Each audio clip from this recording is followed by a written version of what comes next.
नमस्कार, ये आकाशवाणी शिमला है। अब आप राजकुमारी चंदेल से प्रादेशिक समाचार सुनिए। आज के मुख्य समाचार। प्रधानमंत्री नरेंद्र मोदी कल उत्तर प्रदेश के वाराणसी से पीएम किसान निधि योजना की 20वीं किश्त करेंगे जारी। हमीरपुर जिला निवासी वाइस एडमिरल संजय वात्स्यायन ने भारतीय नौसेना के 47वें उप नौसेना प्रमुख का पदभार किया ग्रहण। प्रदेश भाजपा ने राज्य सरकार के लॉटरी शुरू करने को युवाओं के साथ धोखा करार दिया। फैसले पर पुनर्विचार की मांग। नेता प्रतिपक्ष जयराम ठाकुर का आरोप, सुक्खू सरकार के वित्तीय कुप्रबंधन से प्रदेश को हुआ नुकसान। और प्रदेश के अधिकांश भागों में मानसून की वर्षा रुक रुक कर जारी। 2 राष्ट्रीय उच्च मार्गों सहित 283 सड़कें अवरुद्ध। अब समाचार विस्तार से। प्रधानमंत्री नरेंद्र मोदी कल 2 अगस्त को उत्तर प्रदेश के वाराणसी में प्रधानमंत्री किसान सम्मान निधि योजना की 20वीं किश्त जारी करेंगे। इस दौरान देश भर के 9 करोड़ 70 लाख से अधिक किसानों के बैंक खातों में सीधे 20,500 करोड़ से अधिक की राशि हस्तांतरित की जाएगी।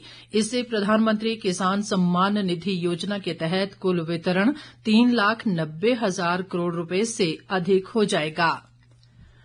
वीरभूमि हिमाचल प्रदेश के गौरवशाली इतिहास में आज का दिन एक और बड़ी उपलब्धि के रूप में दर्ज हो गया है। प्रदेश के वीर सपूत vice admiral Sanjay Vatsyayan AVSM NM ने आज भारतीय नौसेना के 47वें उप नौसेना प्रमुख का पदभार ग्रहण किया।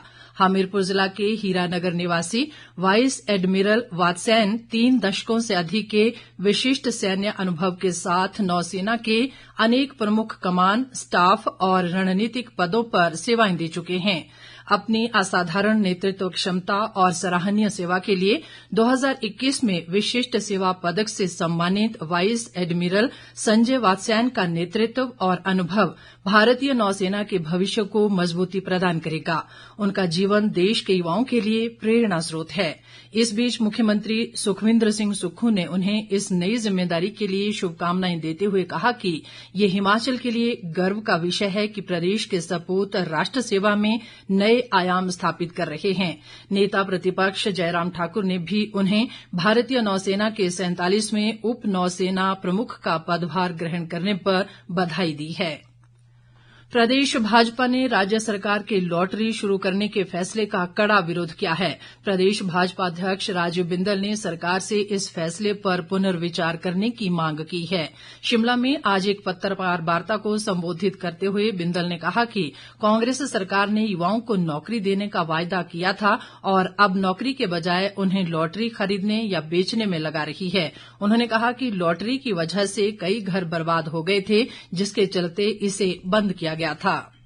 पिछले कल की कैबिनेट में हिमाचल प्रदेश के बेरोजगारों को एक काम सुखविंदर सिंह सुक्खू जी की सरकार ने दे दिया है कि बाजार में जाओ, लॉटरी खरीदो, उस लॉटरी से आपको पैसा मिलेगा, लॉटरी खरीदो, लॉटरी बेचो। ये है कांग्रेस सरकार की, सुखविंदर सरकार की और इनकी कैबिनेट के सारे मंत्रियों को एलिगेट कर रहा हूं मैं, क्योंकि फैसला कैबिनेट ने किया है और सारे मंत्री उस कैबिनेट के अंदर बैठ करके इन बेरोजगारों के साथ ये भद्दा मजाक इन्होंने किया है, बहुत निंदनीय है।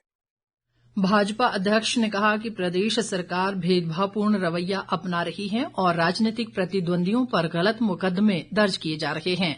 बिंदल ने कहा कि केंद्र सरकार हिमाचल की भरपूर आर्थिक मदद कर रही है, लेकिन सुक्खू सरकार अपना मुख्य कर्तव्य भी नहीं निभा रही है।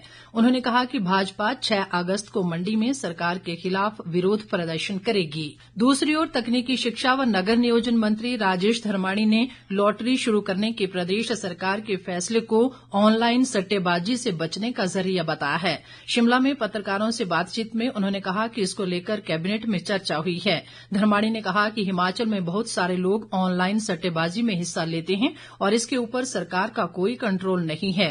गैर कानूनी रूप से भी लोग सट्टे में बहुत सारा पैसा बर्बाद करते हैं। ऐसे में चर्चा की गई कि ऑनलाइन सट्टेबाजी से बचने के लिए अगर इसे लीगल किया जाएगा तो बेहतर रहेगा। ये इशू कैबिनेट में जब आया था तो ऐसी रिपोर्ट जो थी वो कैबिनेट के सामने रखी गई। हिमाचल से बहुत सारे लोग ऑनलाइन बेटिंग में जो है पार्टिसिपेट करते हैं, जैसे ड्रीम 11 है, दूसरी बहुत सारी बेटिंग होती है जो ऑनलाइन रहती है। उसके ऊपर हिमाचल सरकार का कोई कंट्रोल नहीं है और पंजाब में साथ में जो लगता राज्य है वहां भी है, दूसरे महाराष्ट्र में है, कई स्टेट्स में है। तो बहुत सारे एक्टिविटीज पे क्योंकि टेक्नोलॉजी को जिसमें जो ऑनलाइन प्लेटफॉर्म है उसको कंट्रोल स्टेट सीधे तौर पर नहीं कर पाती है और दूसरा इलीगल तौर पे भी लोग सट्टे में बहुत सारा पैसा जो है वो खोते हैं। तो इसलिए ये सुझाव था कि इसको अगर सट्टे से बचने के लिए और जो ऑनलाइन बेटिंग होती है उससे बचने के लिए अगर लीगलाइज इसको किया जाए तो बेटर रहेगा। तो इस आधार के ऊपर जो है फिर ये कैबिनेट ने जो है इसको अप्रूव किया। ताज़ा समाचारों के लिए आप हमारे Facebook page all India radio news Shimla, X handle @AIR News_ Shimla और YouTube channel AIR Shimla news पर लॉग इन कर सकते हैं। बाकी समाचार अंतराल के बाद। बारिश के मौसम में होने वाली दुर्घटनाओं से बचने के लिए सावधानी बरतें। कुछ बातों का बेहद ख्याल रखें, जैसे बाढ़ का पानी ना पिए, ना ही उससे भोजन पकाएं और ना ही बच्चों को उस पानी से खेलने दें। साथ ही बाढ़ के पानी में जो भीगे हों वो बिजली के उपकरणों का प्रयोग ना करें। बाढ़ ग्रस्त क्षेत्र में ना जाए, गाड़ी चलाने से बचें। अपने शहर में बाढ़ की संभावना और विगत में बाढ़ के सबसे उच्च स्तरों और प्राथमिक स्वास्थ्य तथा सहायता केंद्रों की जानकारी रखें। सबसे जरूरी बात, एक आपातकालीन किट तैयार करें जिसमें सूखा खाद्य पदार्थ, पेयजल, आवश्यक दवाएं, रेडियो, टॉर्च, जरूरी कागजात आदि शामिल हो। हिमाचल प्रदेश राज्य आपदा प्रबंधन प्राधिकरण द्वारा सूचना जनहित में जारी।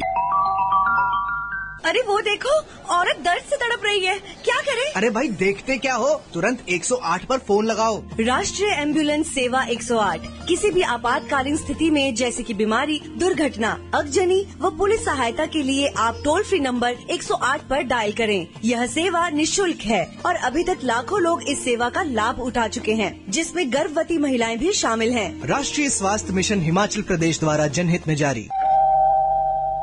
प्रादेशिक समाचार बुलेटिन में एक बार फिर आपका स्वागत है। बाकी समाचारों में नेता प्रतिपक्ष जयराम ठाकुर ने कहा है कि राज्य की सुक्खू सरकार के वित्तीय कुप्रबंधन के कारण प्रदेश को बार बार कठिनाइयों का सामना करना पड़ रहा है।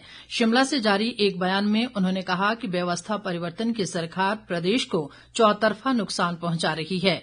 जयराम ठाकुर ने कहा कि प्रदेश उच्च न्यायालय की आर्थिक आपातकाल लगाने की टिप्पणी भी सरकार की कारगुजारियों को आईना दिखाती है।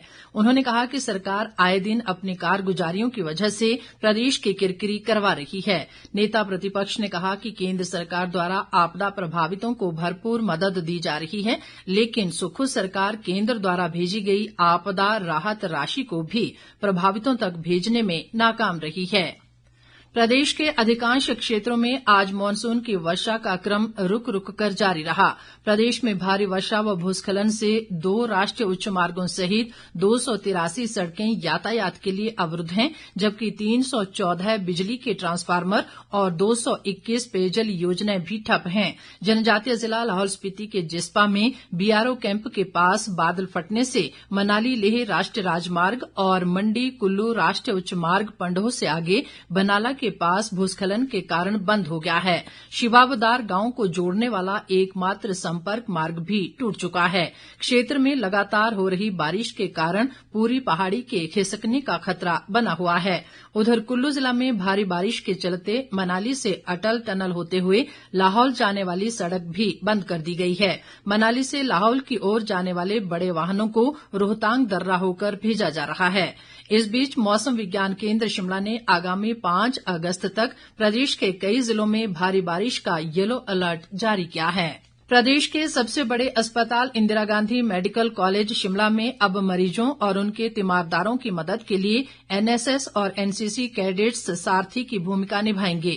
मुख्यमंत्री सुखविंदर सिंह सुक्खू 5 अगस्त को प्रोजेक्ट सारथी योजना का शुभारंभ करेंगे।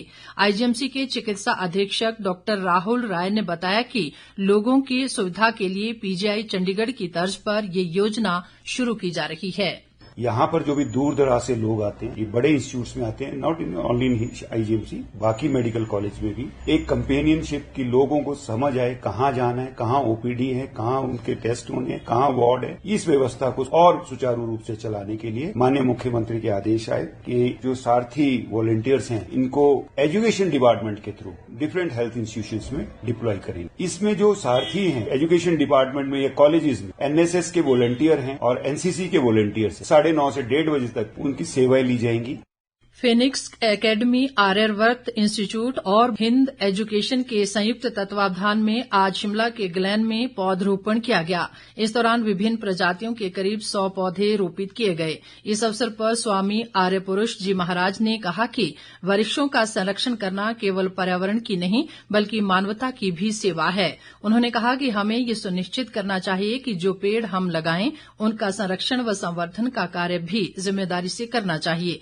इस मौके पर अभिलेखागार व वैचारिक प्रबोधन प्रमुख महीधर प्रसाद ने कहा कि प्राकृतिक संसाधनों की रक्षा हमारी सांस्कृतिक विरासत का अभिन्न अंग है।